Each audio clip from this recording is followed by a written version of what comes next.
नमस्कार दोस्तों, राधे राधे। सबको प्रणाम, सबको नमस्कार और सबको नमस्ते।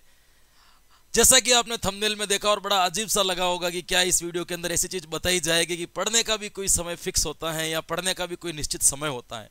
तो बिल्कुल मैं आपको बताने जा रहा हूं कि एक मनोवैज्ञानिक तरीका है कि किस समय से किस तरीके से पढ़ा जाए तो पढ़ने की गति अपने आप बढ़ जाती है। ये बड़ा अच्छा एक सवाल है और बड़ा सटीक इसका मैं जवाब देना चाहता हूं आपको। मनोविज्ञान ये कहता है कि ऐसे कोई भी काम जिसमें अवधान की जरूरत ज्यादा हो, जिसमें कंसंट्रेट की जरूरत ज्यादा हो, जिसमें ध्यान हमें सबसे ज्यादा लगाना पड़े, ऐसे काम के लिए हमें उस समय की तलाश करनी चाहिए जब हमारा दिमाग विचारों से मुक्त हो। यानी कि हमारे दिमाग में कम से कम थॉट चल रहे हो, हमारे दिमाग में कम से कम विचार चल रहे हो। उसी वक्त हम अपना ध्यान कंसंट्रेट कर सकते हैं। और आप सब लोगों को पता है कि पढ़ना भी एक कंसंट्रेट की कला है, पढ़ना भी एक ध्यान देने की कला है। तो यदि आपको इस चीज के ऊपर ध्यान देना है, यदि आपको कंसंट्रेट करना है, तो ऐसा समय पकड़ना है जहां पे ध्यान जो दो उस वक्त हमारा दिमाग विचारों से मुक्त रहे। और हम सबको पता है कि हमारा दिमाग विचारों से मुक्त कब रहता है। एक सबसे अच्छा समय जो होता है वो होता है अर्ली मॉर्निंग, क्योंकि सुबह जल्दी हमारे पास में इतने कुछ काम होते नहीं है। जैसे जैसे दिन बढ़ते तो हमारे साथ में काम बढ़ते हैं, और काम बढ़ते हैं तो उसके साथ साथ में हमारे विचार भी बढ़ते हैं, टेंशन भी बढ़ती है, तो दिमाग कई भागों में बढ़ता है। सुबह उसके पास में काम बड़े लिमिटेड होते हैं, तो इसीलिए हमारा दिमाग अर्ली मॉर्निंग जो होता है वो विचारों से मुक्त होता है। इसीलिए सब लोग ये कहते हैं कि सुबह जल्दी उठ करके पढ़ो। और कोई खास कारण या इसका कोई खास वजह नहीं है कि सुबह उठकर पढ़ने से कोई शक्तियां हैं जो तुम्हें बहुत ज्यादा ज्ञान दे देगी, ऐसा कुछ भी नहीं है। अर्ली मॉर्निंग हमारा दिमाग जो है विचारों से मुक्त रहता है, इसीलिए अर्ली मॉर्निंग पढ़ने के लिए जाता है। और बढ़िया चीज है कि जब हमारा दिमाग विचारों से मुक्त रहे तब पढ़ना चाहिए, क्योंकि पढ़ने की गति 5 से 10 गुना बढ़ जाती है। यदि आप कोई व्यक्ति 4 बजे उठ करके पढ़ रहा है और 4 से 5 पढ़ रहा है, तो इसका मतलब है कि 5 गुने का मतलब वहां पे 1 घंटा वो पढ़ रहा है तो इतना पढ़ लेगा कि जितना दोपहर में 5 घंटा पढ़ना पड़े, क्योंकि कंसंट्रेट बहुत ज्यादा होता है, अवधान बहुत ज्यादा लगता है, दिमाग विचारों से मुक्त रहता है। एक हमारा दिमाग विचारों से मुक्त रहता है लेट नाइट, है ना, जब 10 बजे के बाद, उस वक्त हमारे दिन के सारे काम खत्म हो जाते हैं, समाप्त हो जाते हैं। उसके बाद जो समय होता है उस समय भी हमारा दिमाग लगभग विचारों से मुक्त रहता है, वो भी पढ़ने का अच्छा समय माना जाता है।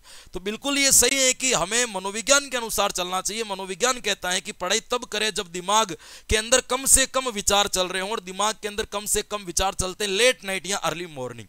ये आपको ध्यान रखना। हो सकता है कि आपके साथ में अतिरिक्त कोई घटना घटती हो और आपका दिमाग जो है दिन में भी विचारों से मुक्त रहता है तो दिन में पढ़े, शाम को रहता है तो शाम को पढ़े, लेकिन मनोविज्ञान के अनुसार सुबह सुबह जो है विचारों से मुक्त रहता है, क्योंकि विचारों से मुक्त दिमाग कंसंट्रेट करता है, और कंसंट्रेट से सीखने की गति क्या होती है, अपनी बढ़ती है। तो सीखने का मनोविज्ञान, पढ़ने का मनोविज्ञान यही कहता है कि पढ़ने का सबसे बढ़िया समय वो है जब हमारा दिमाग के अंदर कम से कम विचार चल रहे हो, दिमाग विचारों से मुक्त हो, तब आपको वहां पे काम करना है ताकि अपना ध्यान एक जगह पर लगे और अपन आगे बढ़े। तो अर्ली मॉर्निंग और लेट नाइट पढ़ने से पढ़ाई 5 गुना ज्यादा होती है। दिन के अंदर 10 घंटे पढ़ो, लेट नाइट अर्ली मॉर्निंग 5 घंटे पढ़ो या 4 घंटे पढ़ो, पढ़ाई हमारी क्या होती है, बराबर होती है, और याद भी हमें क्या होता है, ज्यादा होता है। हमारी मेमोरी भी सक्रिय होती है, हमारी चेतना भी सक्रिय होती है, और हम खुद उस वक्त खाली होते हैं दिमाग से, विचारों से। तो इसीलिए early morning and let night जो है हमारे लिए बहुत बेहतरीन मानी गई है। तो बड़ा सिंपल सा वीडियो था, मुझे बनाना था। बहुत सारे बच्चे कहते हैं कि किसी समय पढ़ने से कोई फर्क पड़ता है, तो बिल्कुल फर्क पड़ता है। दूसरा आपको ध्यान रखना है, पोजिशन का कोई फर्क पड़ता है क्या, बैठ करके पढ़े, लेट करके पढ़े या चीज को बैठ करके पढ़े। तो दोस्तों ध्यान रखना है कि मनोविज्ञान हमेशा ये कहता है कि हमारे शरीर का जो मेन विकास है वो हमारी रीढ़ की हड्डी से जुड़ा हुआ होता है ना। आपने सिफेलोकोडल पढ़ा होगा, तो यहाँ पे आपको इस चीज का ध्यान रखना है कि अपने बाल विकास के अंतर्गत ये दोनों विकास मैंने आपको पढ़ाए थे, जो अंदर से बाहर की तरफ और सर से मस्तिष्क की तरफ होते, तब ये चीजें मैंने आपको बताई थी कि रीढ़ की हड्डी का संबंध हमारे दिमाग से बड़ा गहरा है।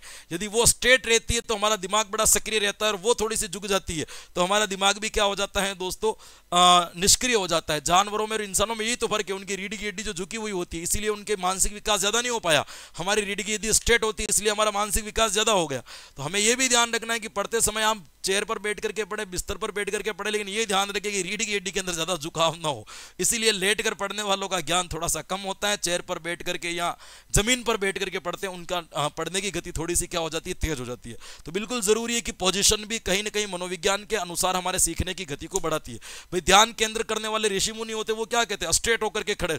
तो रीढ़ की हड्डी को स्ट्रेट क्यों रखते हैं, ध्यान रखना है, वो सोते सोते भी तो ध्यान लगा सकते हैं, लेकिन सोते सोते हमारा जो अवधान है वो केंद्रित नहीं हो पाता। तो अवधान को केंद्रित करने के लिए रीढ़ की हड्डी का स्ट्रेट होना बहुत जरूरी है।